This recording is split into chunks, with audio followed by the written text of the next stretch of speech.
High everyone, how are you? Welcome to my YouTube channel. আমরা মোবাইলে এক্সটার্নালভাবে অনেক apps install করে থাকি এবং অ্যান্ড্রয়েড ফোনগুলোতে সাধারণত গুগল প্লে স্টোরের মাধ্যমে এই অ্যাপ ইনস্টল করে থাকি। অনেক সময় দেখা যাচ্ছে গুগল প্লে স্টোরের মাধ্যমে যখন আমরা অ্যাপস ইনস্টল করতে যাই তখন ইনস্টল হয় না, অর্থাৎ আমাদের মোবাইলের ডিসপ্লেতে যে Google play store apps icon আছে, যখন আইকনে ক্লিক করি তখন এটি ওপেন হয় না। এই সমস্যায় কিন্তু আমরা অনেকেই পড়ে থাকি।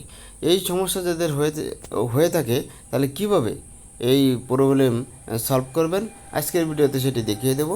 এর জন্য যে কাজটা করতে হবে, প্রথমে আপনার মোবাইলের ডিসপ্লেতে আসতে হবে এবং যে সেটিং আইকন আছে সেটিং আইকনটি আপনাকে খুঁজে বের করতে হবে। সেটিং আইকনে আসার পরে স্ক্রল ডাউন করতে হবে। স্ক্রল ডাউন করে নিচের দিকে আপনি অ্যাপস নামে একটি অপশন দেখতে পাবেন। এই অ্যাপসের উপরে ক্লিক করে দেবেন।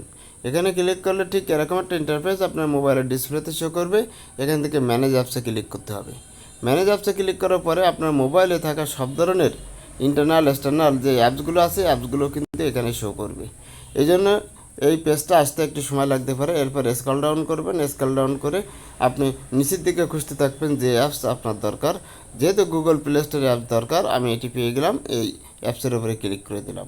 এই অ্যাপসের উপরে ক্লিক করার পরে আপনি এখান থেকে নিচের দিকে ক্লিয়ার ডাটা নামে একটি অপশন দেখতে পাবেন। এই অপশানে ক্লিক করে দেবেন।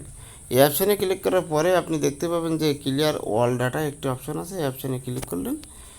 ক্লিক করার পরে এখানে ওকে একটি অপশন আছে, অপশানে ক্লিক করে দেবেন। যেহেতু আমার এই সমস্যা নাই আমি ওকে দিলাম না।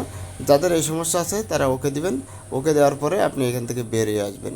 বেরিয়ে এসে আপনাদের যে Google play store icon show করবে ডিসপ্লেতে, এখানে ক্লিক করবেন। দেখবেন অনায়াসে আপনি এখন কাজ করতে পারবেন। Thank you all. আল্লাহ হাফেজ।